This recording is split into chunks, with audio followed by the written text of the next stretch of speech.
Hello students, from the previous videos we have been discussing this operational amplifier concept. See, operational amplifier, it is not a single stage amplifier, it is a multi-stage amplifier, that is direct coupled amplifier. Okay, direct coupled amplifier.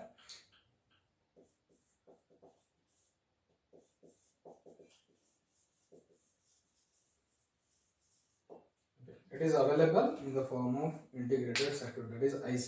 So IC 741 ಅಂತ ನಾವು ಈ ಒಂದು chapter ಅಲ್ಲಿ ಓದ್ತೀವಿ. IC 741. So 741 ಅನ್ನೋದು ಆ ಒಂದು particular ಕಾಂಪೊನೆಂಟಿನ part number. So unique number given to any particular component system or subsystem. So in the previous video we have defined what is this operational amplifier. If we want to recall, it is defined as direct coupled, high gain, high input impedance, low output impedance, high bandwidth amplifier. Okay, so here it is mainly used for high gain. Okay, so here practical gain of this amplifier will be 10 power 5 times. Okay, ನಾವು ಕೊಡುವಂತ ಒಂದು small signal ನ ಅಥವಾ ಯಾವುದೇ ಒಂದು signal ನ ಒಂದು 10 power 5 times ಅದನ್ನ ಆಂಪ್ಲಿಫೈ ಮಾಡಿ ಕೊಡುವಂತಹ ಕೆಪಾಸಿಟಿ ಈ ಒಂದು ಆಪರೇಷನಲ್ ಆಂಪ್ಲಿಫೈರ್ ಗೆ ಇರುತ್ತೆ. ಸರಿನಾ? ಸೊ ಇಲ್ಲೇನು ನಾವು ನೋಡ್ತಿದ್ವಿ, this is circuit symbol of op amp. So previous ವಿಡಿಯೋದಲ್ಲಿ ನಾವು ಬ್ಲಾಕ್ ಡಯಾಗ್ರಾಮ್ ನೋಡಿದೀವಿ. ಸೊ ಬ್ಲಾಕ್ ಡಯಾಗ್ರಾಮ್ ಅಲ್ಲಿ ಯಾವ್ಯಾವ ಫಂಕ್ಷನಾಲಿಟೀಸ್ ಬರುತ್ತೆ ಆಪರೇಷನಲ್ ಆಂಪ್ಲಿಫೈರ್ ಅಲ್ಲಿ ಅನ್ನೋದನ್ನ ನಾವು ಬ್ರೀಫ್ ಆಗಿ ಡಿಸ್ಕಸ್ ಮಾಡಿದೀವಿ.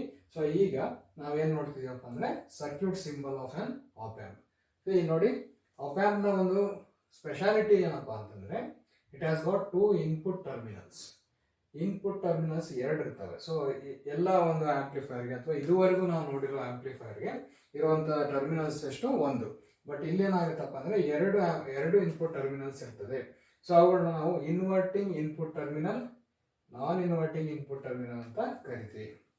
ಆಮೇಲೆ ಇನ್ನೊಂದು ಏನಪ್ಪಾ ಅಂತಂದ್ರೆ, ಸೊ ಇಲ್ಲಿ ಎರಡು ಬಯಾಸಿಂಗ್ ವೋಲ್ಟೇಜ್ ಟರ್ಮಿನಲ್ಸ್ ಇರುತ್ತೆ. ಸೊ ಬಯಾಸಿಂಗ್ ಅಂದ್ರೆ ಗೊತ್ತಿದೆ, applying suitable DC voltage for the operation of internal circuitry. Okay, so internally ಇದು ಒಂದು ಆಂಪ್ಲಿಫೈರ್ ಆಗಿರೋದ್ರಿಂದ obviously it will be consisting of active elements like transistors.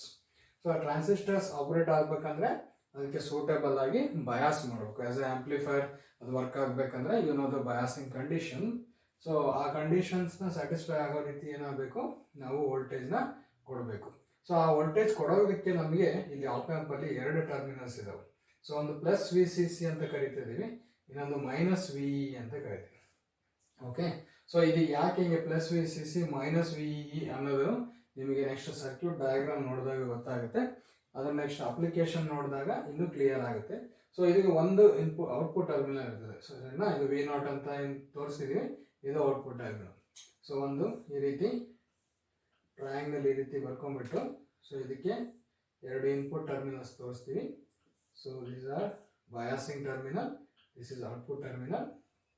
So ಯಾವ ಕಡೆ ಮೈನಸ್ ಸೈನ್ ಇರುತ್ತೋ ಅದನ್ನ ನಾವು ಇನ್ವರ್ಟಿಂಗ್ ಇನ್ಪುಟ್ ಟರ್ಮಿನಲ್ ಅಂತ ಕರಿತೀವಿ. ಸೊ ಇನ್ನೊಂದು ಕಡೆ ಪ್ಲಸ್ ಬರೀತೀವಿ, ಅದನ್ನ ನಾನ್ ಇನ್ವರ್ಟಿಂಗ್ ಟರ್ಮಿನಲ್ ಅಂತ ಕರಿತೀವಿ. ಸರಿನಾ? ಇಲ್ಲಿ ಮೈನಸ್ ಅಂದ್ರೆ ಇದು ನೆಗೆಟಿವ್ ಟರ್ಮಿನಲ್, ಪ್ಲಸ್ ಅಂದ್ರೆ ಪಾಸಿಟಿವ್ ಟರ್ಮಿನಲ್ ಅಂತ ಅಲ್ಲ. ಸೊ ಇಲ್ಲಿ ಇನ್ವರ್ಟಿಂಗ್ ಇನ್ಪುಟ್ ಟರ್ಮಿನಲ್ ಅಂತ ಯಾಕೆ ಕರಿತೀವಪ್ಪ ಅಂದ್ರೆ, ನಾವು ಕೊಡುವಂತ ಸಿಗ್ನಲ್ ಸಪೋಸ್ ಈ ರೀತಿ ಕೊಟ್ಟಿದ್ದೀನಿ ಅಂತ ಅಂದ್ರೆ, ಸೊ ಇದರ ಒಂದು ಆಂಪ್ಲಿಫೈಡ್ ಸಿಗ್ನಲ್ ಏನ್ ನಮಗೆ ಔಟ್ಪುಟ್ ಅಲ್ಲಿ ಬರುತ್ತೆ ಅಥವಾ ರಿಸಲ್ಟೆಂಟ್ ಏನ್ ಸಿಗ್ನಲ್ ಇಲ್ಲಿ ಬರ್ತದೆ after amplification, so that will be 180 degree out of phase. So inversion ಅಂತ ಕರಿತೀವಲ್ಲ, ಸೊ ಅದು ಫೇಸ್ ಇನ್ವರ್ಟ್ ಆಗೋದ್ರಿಂದ ನಾವು ಏನಂತ ಕರಿತೀವಿ, ಇನ್ವರ್ಷನ್ ಅಂತ ಕರಿತೀವಿ. ಆ ರೀತಿ ಯಾವಾಗ ಆಗುತ್ತಪ್ಪ ಅಂದ್ರೆ, ಸೊ ಕೊಡುವಂತ ಸಿಗ್ನಲ್ ಈ ಒಂದು ಇನ್ಪುಟ್, ಈ ಇನ್ಪುಟ್ ಟರ್ಮಿನಲ್ ಅಥವಾ ಇನ್ವರ್ಟಿಂಗ್ ಇನ್ಪುಟ್ ಟರ್ಮಿನಲ್ ಅಂತ ಏನು ಕರಿತಿದೀವಿ, ಸೊ ಆ ಟರ್ಮಿನಲ್ ಕೊಟ್ಟಾಗ ನಮಗೆ 180 ಡಿಗ್ರಿ ಫೇಸ್ ಶಿಫ್ಟ್ ಇರುತ್ತೆ. ಸೊ ಅದೇ ತರ ಅದರ ಆಪೋಸಿಟ್ ಇದು ಏನಪ್ಪಾ ಅಂದ್ರೆ, ಸಪೋಸ್ ಈ ರೀತಿ ನಾನು ಸಿಗ್ನಲ್ ಕೊಟ್ಟೆ, ಇನ್ಪುಟ್ ಸಿಗ್ನಲ್ ಅಂತ ಅಂದ್ರೆ, ಸೊ ನಮಗೆ ಬರುವಂತ ಔಟ್ಪುಟ್ ಏನಾಗುತ್ತೆ, that will be amplified but it will not be having any phase shift compared to input signal. So ಹಾಗಾಗಿ ಇದನ್ನು ನಾನ್ ಇನ್ವರ್ಟಿಂಗ್, ಸೊ ಇನ್ವರ್ಟ್ ಮಾಡೋದಿಲ್ಲ, ಸೊ ಹಾಗಾಗಿ ನಾನ್ ಇನ್ವರ್ಟಿಂಗ್ ಸಿಗ್ನಲ್. ಸೊ ಈ ಟರ್ಮಿನಲ್ ಇನ್ವರ್ಟ್ ಮಾಡೋದು ಅಥವಾ ಈ ಇದು ಮಾಡೋದಿಲ್ಲ, ಈ ಟರ್ಮಿನಲ್ ಇನ್ವರ್ಟ್ ಮಾಡುತ್ತೆ ಅಂತಲ್ಲ. ಸೊ ಈ ಒಂದು ಟರ್ಮಿನಲ್ ಮೂಲಕ ಏನು ಸಿಗ್ನಲ್ ಕೊಡ್ತೀವೋ, ಸೊ ಅದು ಇಂಟರ್ನಲ್ ಆಂಪ್ಲಿಫೈರ್ ಸರ್ಕ್ಯೂಟ್ರಿ ಯಾವ ರೀತಿ ಇರುತ್ತಪ್ಪ ಅಂದರೆ ಅದರ ಔಟ್ಪುಟ್ ಏನಾಗಿರುತ್ತೆ, that will be having 180 degree phase shift if you provide input through this terminal, or without any phase shift if you provide the signal to this terminal. Okay, so that is the meaning of these terminals. Okay, so we don't have, again I am reminding you that we don't have internal complete circuitry of this operational amplifier, because it is very very complex and it is not required for PO purpose. Even in technical courses we only stress, or we only give importance for the applications of operational amplifier. Okay, right. So next ನಾವು building block ಅಂತ ನೋಡಿದಾಗ ಈ ಒಂದು operational amplifier ಯಾವುದರಿಂದ ಆಗಿದೆ ಅಂತ ನಾವು ನೋಡೋದಾದ್ರೆ, so we have understood which are all the functional blocks in operational amplifier. So with that knowledge we know that the very basic or very first stage of the op amp is differential amplifier. So differential amplifier, they are the building blocks of operational amplifier. Okay, so ಒಂದು op amp ಯಾವುದರಿಂದ ಆಗಿದೆ, differential amplifier ಇಂದ ಆಗಿದೆ. So differential amplifier ಹಂಗಂದ್ರೆ ಏನು, so ಇನ್ನು ಏನೇನಂತ ಕರಿತೀವಿ ಅಂದ್ರೆ ಅದನ್ನು ಡಿಫರೆನ್ಸ್ ಆಂಪ್ಲಿಫೈರ್ ಅಂತ ಕೂಡ ಕರಿತೀವಿ. ಸೊ ಹಾಗಾದ್ರೆ ಒಂದು ಐಡಿಯಾ ಸಿಗುತ್ತೆ, ಇಲ್ಲಿ ಡಿಫರೆನ್ಸ್ ಡಿಫರೆನ್ಷಿಯಲ್ ಅಂತಂದೆಲ್ಲ ವರ್ಡ್ ಬರ್ತಿದೆ. ಸೊ ಹಾಗಾದ್ರೆ ಸೊ ಡಿಫರೆನ್ಷಿಯಲ್ ಆಂಪ್ಲಿಫೈರ್ ಅಂದ್ರೆ ಏನು ಅಂತ ಇಲ್ಲಿ ಬುಕ್ ಅಲ್ಲಿ ಕೊಟ್ಟಿರೋದೇನಪ್ಪ ಅಂದ್ರೆ, it's a direct coupled amplifier. Again we don't have any connecting element in between the stages. It is a multi-stage amplifier and we don't have any element in between the stages. So we directly connect the stages one after the other. Output of one stage becomes input for the next stage. So that is what direct coupling. Okay, so it is differential amplifier is a direct coupled amplifier which amplifies the difference between input signals. Difference between input signals ಅಂದ್ರೆ ಇಲ್ಲಿ ಏನು ಮಾಡ್ತೀವಿ ನಾವು, we have two input terminals, right? So if we say V1 and V2 as the input signals, so the resultant of the operational amplifier or this differential amplifier will be what? Difference of the signal. Okay, so it amplifies the difference of the signal. Okay, so V1 is 1, V2 is 0.5 volt ಅಂತ ಅಂದ್ರೆ the resultant ಏನಾಗುತ್ತೆ, that will amplify that signal a times, which is what, V1 minus V2.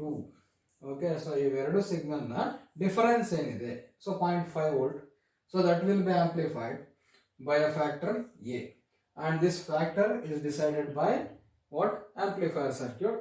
So ಹಾಗಾಗಿ ಈ factor ನಿಮಗೆ usually ಏನಾಗುತ್ತೆ ಕೊಡ್ತಾರೆ ಅಂದ್ರೆ calculation ಅಲ್ಲಿ ಕೊಡ್ತಾರೆ, ಎಷ್ಟು ಟೈಮ್ಸ್ ಅದು ಆಂಪ್ಲಿಫೈ ಮಾಡಿ ಕೊಡುತ್ತೆ ಅನ್ನೋದೇ ಏನು, voltage gain factor, that is A. Okay, voltage gain factor A. So ಹಾಗಾದ್ರೆ ಇಲ್ಲಿ ಡಿಫರೆನ್ಷಿಯಲ್ ಆಂಪ್ಲಿಫೈರ್ ಏನಾಗುತ್ತಪ್ಪ ಅಂತ ಅಂದ್ರೆ, so it is a direct coupled amplifier which amplifies the difference between input signals V1 V2. ಒಂದು ಡಿಫರೆನ್ಸ್ ಏನಿದೆ V1 minus V2, this can be like this. Okay, right. So V1 minus V2 ಮಾಡಿದಾಗ ಏನು difference ಸಿಗುತ್ತೋ ಆ ಒಂದು difference ನ amplify ಮಾಡಿ ಕೊಡುತ್ತೆ. ಹಾಗಾಗಿ ಆ ಒಂದು ಸರ್ಕ್ಯೂಟ್ ನ ಏನಂತ ಕರಿತೀವಿ, ಡಿಫರೆನ್ಷಿಯಲ್ ಆಂಪ್ಲಿಫೈರ್ ಅಂತ ಕರಿತೀವಿ. It is also called as emitter coupled amplifier. Okay, it is also called as emitter coupled amplifier. So the very building block of operational amplifier is differential amplifier. So differential amplifier is also called as difference amplifier. It is a direct coupled amplifier. Differential amplifier or difference amplifier, it is also called as emitter coupled amplifier. ಸರಿನಾ? So ನಿಮಗೆ explain differential amplifier ಅಂತ ಕೇಳ್ಬೋದು, ಅದು explain emitter coupled amplifier ಅಂತ ಕೇಳ್ಬೋದು. So you should know all the terms which we use for this differential amplifier. Okay, so now this is what circuit diagram. Okay, circuit diagram of differential amplifier. So Q1 Q2, okay, RC1 RC2, right? So RE V1 V2 plus VCC minus VE ಅಂತೆಲ್ಲ ನಾವಿಲ್ಲಿ ನೋಡ್ತಾ ಇದ್ವಿ. ಇದನ್ನ ನಾನು ನಿಮಗೆ component wise ನಾನು ನಿಮಗೆ draw ಮಾಡಿ ತೋರಿಸ್ತೀನಿ. ಸೊ ಈಗ ಸದ್ಯಕ್ಕೆ ನೀವೇನು ತಿಳ್ಕೋಬೇಕು, ನೀವು ಬರ್ತಾರೆ ನೆಕ್ಸ್ಟ್ ಏನು ಡಿಫರೆನ್ಷಿಯಲ್ ಆಂಪ್ಲಿಫೈರ್ ಅಂತ ಓದ್ತಿದೀವಿ ಅದು ಒಂದಿಷ್ಟು ಈ ತರ ಕಾಣುತ್ತೆ. This is nothing but what differential amplifier circuit diagram. So continue which are all the different modes which are there in differential amplifier in the next video. Thank you.